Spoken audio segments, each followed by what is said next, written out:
Hey you guys, it's me Gemstone at tarotforhealing.com. I hope you guys are doing really well.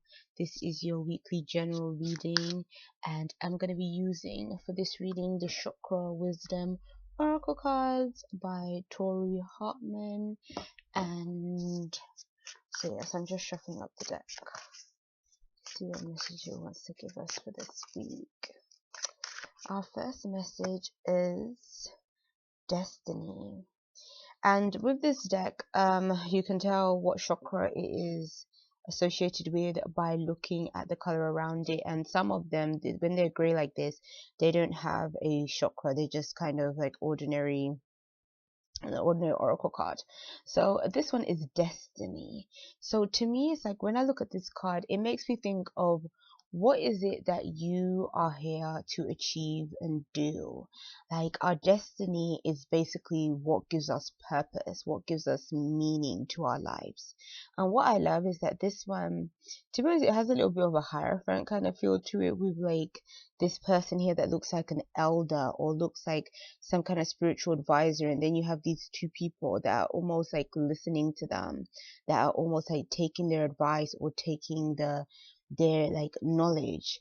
And so to me, it's about listening to people that are wise, listening to people that you know have something that's useful to teach you and tell you. Spiritual advice is always beneficial to you, and spiritual advice can come from anywhere. Let me tell you, a person, like it could be a random stranger on the street that can give you something so meaningful, or tell you something that really helps you, especially at that time, because you know divine synchronicity is always happening all the time. So you know sometimes situations just happen, and you know at the time it's like it just feels like an ordinary day and an ordinary experience, but you never know like where messages can come from. And you may be also thinking a lot about the future and thinking about where your future is going, where you're going to be taking things, what you're going to be doing maybe a year or 2 or 3 years from now. The only thing I would say is, you know, when it comes to thinking about the future, be careful that you're not sort of planning out all this stuff that you know you're trying to almost say, okay, when I get to this age I want to achieve this and I want to do that, because I kind of feel like sometimes that can lead to disappointment or not being satisfied if things don't go exactly the way you plan, or feeling unsatisfied with certain decisions and choices. And I think to a certain extent it is good to go with the flow, and it is good to go with where the universe really takes us, because sometimes the journey can seem so straightforward in our mind, but the universe takes us like on the longest route possible to get there, because of all the things that we have to go through to reach that point. So yes, I would definitely say like be careful with thinking so far into the future that you're trying to map out everything. Another thing that is interesting to me about this card is the two people here, one being in black and one being in white, because it kind of represents polarity. And in our lives, that's the way we as human beings kind of see things. We usually see things as polar opposite. We see everything as like good and bad, positive and negative, right, left. Do you get what I'm saying? Like to us, and that's kind of the way we categorize things in our mind. But I think even what the tarot teaches also is that everything is one. There's no such thing as separation. There's no such thing as really, me and then you. Really, we're all one body, we're all one being, because we all exist on one planet. We're all here a part of one universe that encompasses like and includes everything and everyone. So this idea of separation really is like an illusion, and this idea of polarity is an illusion as well. There's no such thing as positive and negative, there just is. There's no such thing as right and wrong necessarily. It's all of these are just experiences that we tend to label and we tend to categorize in our minds to cause judgment. And that's what it is. Sometimes we have to be careful with our judgments and the way we sort of deem people and the way we choose to look at things. So that's kind of what I feel like this card is saying. So let's move on to the next one. Girl, I spent 4 minutes talking about that card. Oh, Enlightenment. And that really connects with what was going on here. And the same way we had like an old guy over here with a beard and everything going on, you have another one in this card. But I love this card, and again, it's almost like the same thing of the teacher and the student, like the child that is learning from the wise one, from the ancestors. And that's another thing, is that you can learn so much through connecting with your ancestors as well, and people from the past, and people that passed away, and people that were in your family, like your family tree, your lineage. And what I love about this card is, again, it's talking about enlightenment, and enlightenment in terms of seeing what life really is, seeing past the illusion, seeing past, again, like I was saying, the polarities, seeing past the way that we just tend to look at this like three-dimensional like world, like in such a um black and white kind of way. But when you're enlightened, you then understand so much more about life than what you just see on the surface, because what we're going through, this experience that we're going through, has so much to teach us along the way, if only we're open to really learning and really understanding what the universe is really trying to teach us. And again, what people that probably have spent time retreating within, in receiving answers, people that have maybe created books and other things, that have already experienced some of these things, in reading them you can open up your mind to so much more. Like, I was thinking the other day how one book, I think, that changed like everything for me in terms of my own spiritual awakening, and kind of like just sort of almost was like the I don't know why my mind is thinking of the word catapult, but that's not the right word. But it's almost like it was a driving force for me to even be where I am now, in terms of like doing tarot and talking about metaphysical stuff and all that kind of stuff. Actually came from Enoch Choli's book, A New Earth. And that book, like, I've read books thereafter that talk about similar things, but no book has resonated with me like that book has. And that book is like, with me, I'm not the kind of person that reads books like over and over again. Like, some people do that, like they've read it before and then they want to read it again. Like, I'm generally not that kind of person. But that book I've actually read a number of times and referred back to a number of times, because of just like, it really did open up my eyes to a lot of things, and it was just amazing to me. And again, no book has resonated with me like that one. So I kind of think that for some of you guys, you're going through that same process as well. So again, there might be teachers, there might be people that are coming into your life that are trying to teach you things. And sometimes on the surface of it, we don't really understand who our teachers are. Like, we think that we literally have to be in a classroom, or we literally do have to be reading a book to be taught something, and that's not true either. Everyone in our life that you have, anybody, whether it's your partner, your mom, your dad, your friend, your neighbor, all of these people are in your lives to teach you something. And again, any of these people and all of them are your teachers in one way or another. And I think with like looking at the universe as a whole, it's almost like, if we're able to just take ourselves out of certain situations, like, I'm not talking about physically, I'm talking about looking at things from a point of view of just stepping back, not being emotionally invested in situations to the point that we connect everything with ourselves, but almost disconnecting ourselves with our certain situations, we can then look at it in a way that is so different.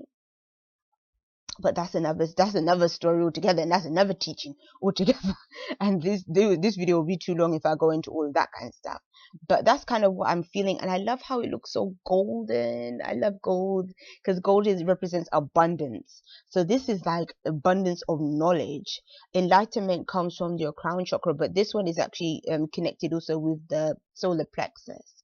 And the solar plexus also has a lot to teach us as well, because that's represents a part of our I associate the solar plexus with creativity, but the sacral chakra can also be about creativity as well. But the solar plexus is about strength, power, confidence, being forthright, and it's like that kind of energy, bravery, that kind of thing too. But yeah, it's like a beautiful card. I love that card. And then the next one is isolation. Oh my gosh. Oh, this is all connecting like in such a crazy way. Because this represents the throat chakra. So this is about your communication, the way that you speak, clear communication.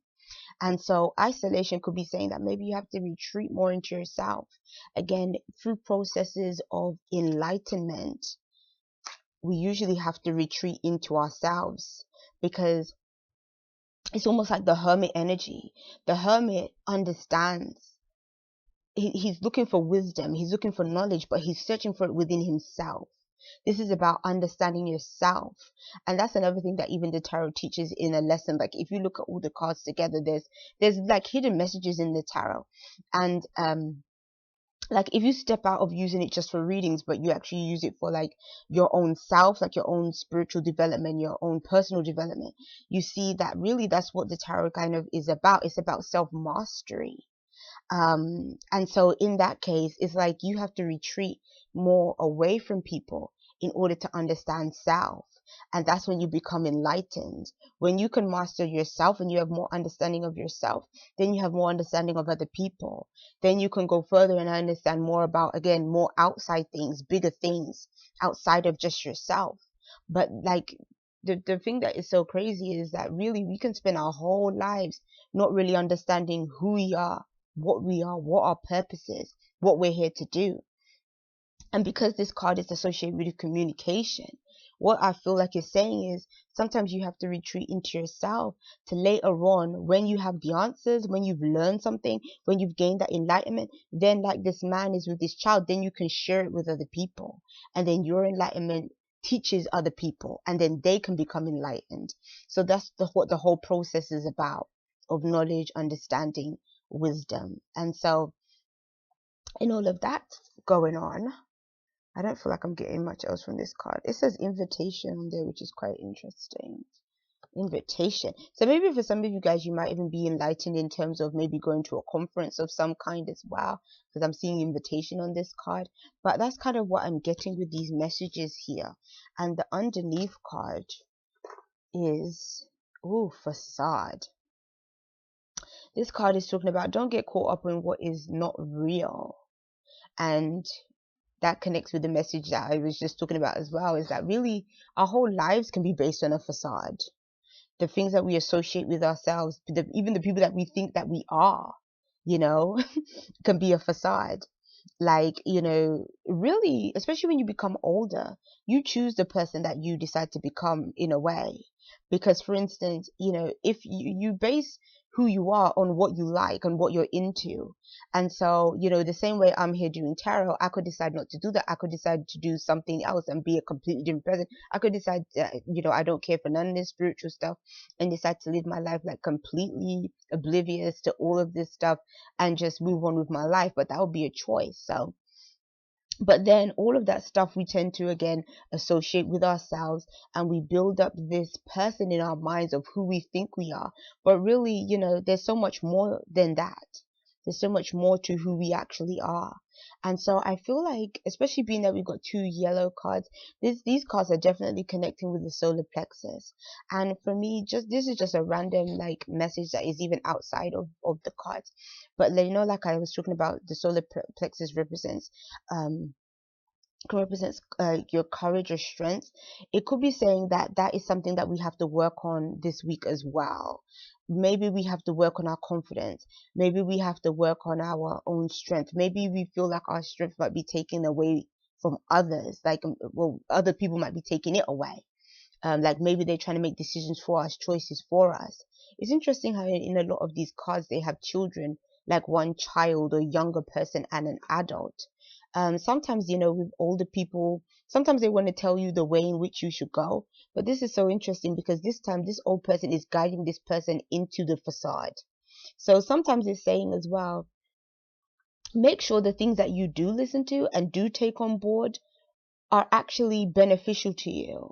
Like sometimes people can lead you down the wrong road and take away your power because they want to influence you, and because sometimes they feel like, so sometimes it can turn into a manipulation kind of thing if somebody is more sort of knowledgeable than you and you're depending on them. That's why I always believe that spiritually, especially if you're the kind of person that depends on yourself, to connect deeper with yourself and connect with your higher self, and kind of just, if your spirituality is based on that, I always believe that you have to go with what resonates with your spirit and your soul. I think again, that's why I had issues in the past with religious beliefs and stuff like that, because I always believed that they kind of were the ones that always want to guide you towards a certain path and want to tell you what you're supposed to do and want to be this way. And I feel like, for me personally, I think true spirituality comes from the south. You have to dictate where your life is going. You have to make those choices. It's not for somebody else to do, or for somebody else to just be telling you all this stuff. You have to think about what really resonates with you and how you feel. What does that mean to you? And develop your own personal connection with spirit and the universe, and just develop that and nurture that connection. So yes, I hope this will make sense in like a roundabout kind of way. So peace and many blessings to you. I'll see you. Bye.